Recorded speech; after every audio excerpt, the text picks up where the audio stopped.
जय माता दी।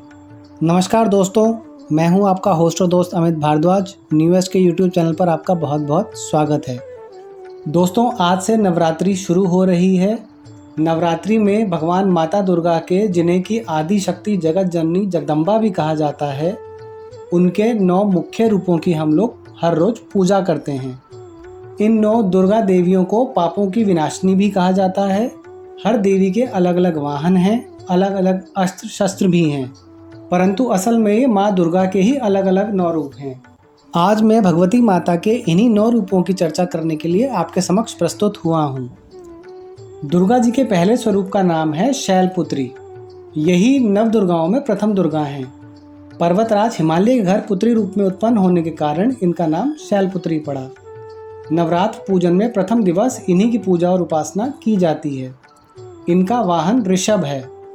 इस देवी ने दाएं हाथ में त्रिशूल धारण कर रखा है और बाएं हाथ में कमल सुशोभित है।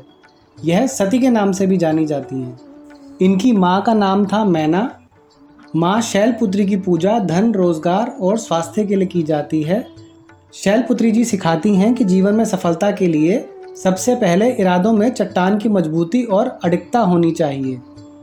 नवरात्र पर्व के दूसरे दिन माँ ब्रह्मचारिणी की पूजा अर्चना की जाती है। साधक इस दिन अपने मन को माँ के चरणों में लगाते हैं।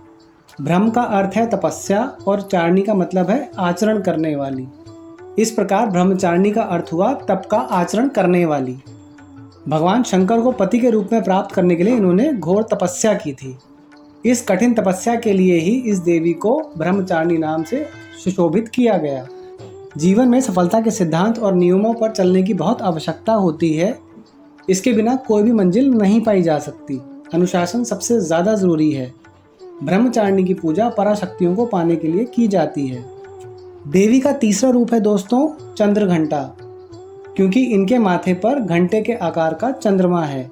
जीवन में सफलता के साथ शांति का अनुभव तब तक नहीं हो सकता जब तक कि मन में संतुष्टि का भाव ना हो।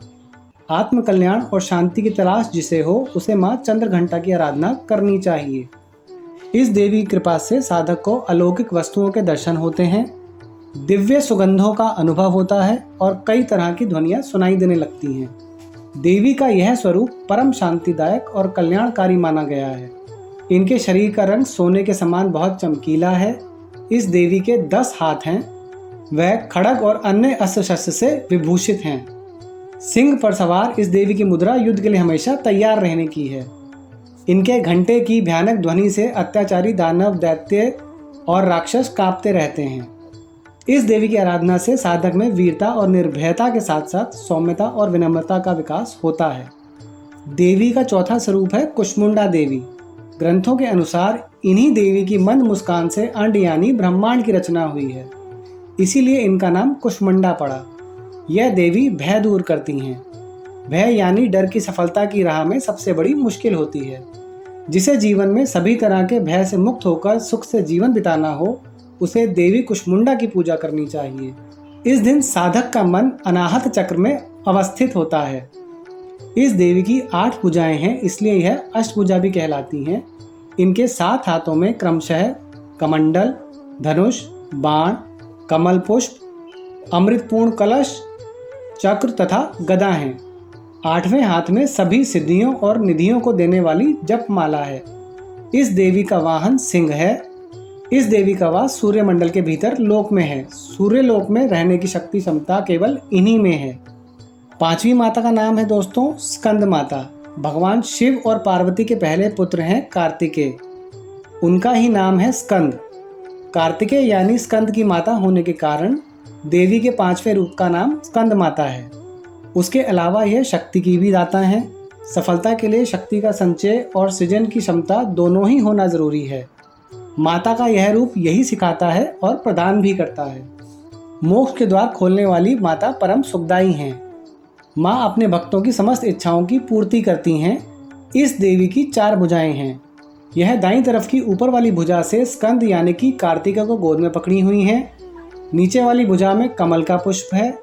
बाईं तरफ वाली ऊपर भुजा में वर मुद्रा में है और नीचे वाली भुजा में कमल पुष्प है। इनकी पूजा मात्र से मोक्ष का मार्ग सुलभ हो जाता है। यह देवी विद्वानों और सेवकों को पैदा करने वाली शक्ति है, यानी चेतना का निर्माण करने वाली। छठी देवी का नाम है दोस्तों कात्यायनी देवी। कात्यायनी देवी ऋषि कात्यायन की पुत्री हैं। कात्यायन ऋषि ने देवी दुर्गा की बहुत तपस्या की और तब दुर्गा प्रसन्न हुई तो ऋषि ने वरदान मांग लिया कि देवी दुर्गा उनके घर में पुत्री के रूप में जन्म लें। कात्यायन की बेटी होने के कारण ही उनका नाम पड़ा कात्यायनी। यह स्वास्थ्य की देवी हैं। रोग और कमज़ोर शरीर के साथ कभी सफलता हासिल नहीं की जा सकती। मंजिल पाने के लिए शरीर का निरोगी रहना ज़रूरी है। जिन्हें भी रोग, शोक, संताप से मुक्ति चाहिए, उन्हें देवी कात्यायनी को मानना चाहिए। इस दिन साधक का मन आज्ञा चक्र में स्थित होता है। योग साधना में इस आज्ञा चक्र का अत्यंत महत्वपूर्ण स्थान है। इनकी उपासना और आराधना से भक्तों को बड़ी सहजता से अर्थ, धर्म, काम और मोक्ष चारों फल की प्राप्ति होती है। उनके रोग, शोक, संताप और भय नष्ट हो जाते हैं।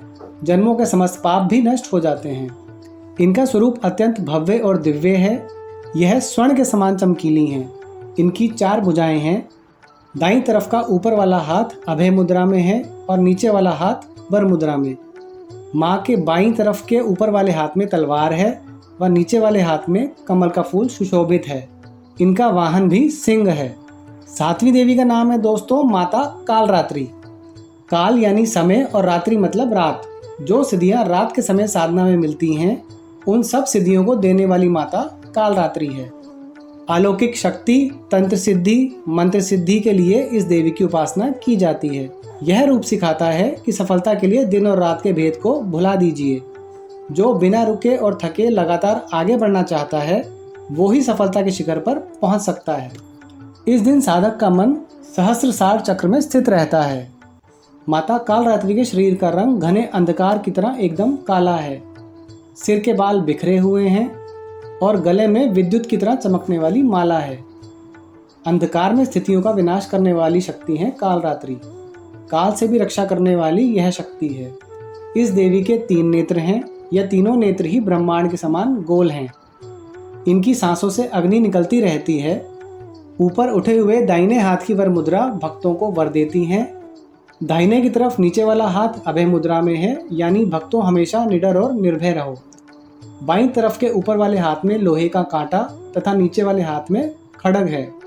इनका रूप भले ही भयंकर हो, परंतु यह सदैव शुभ फल देने वाली माँ है, इसलिए यह शुंभकारी भी कहलाती हैं।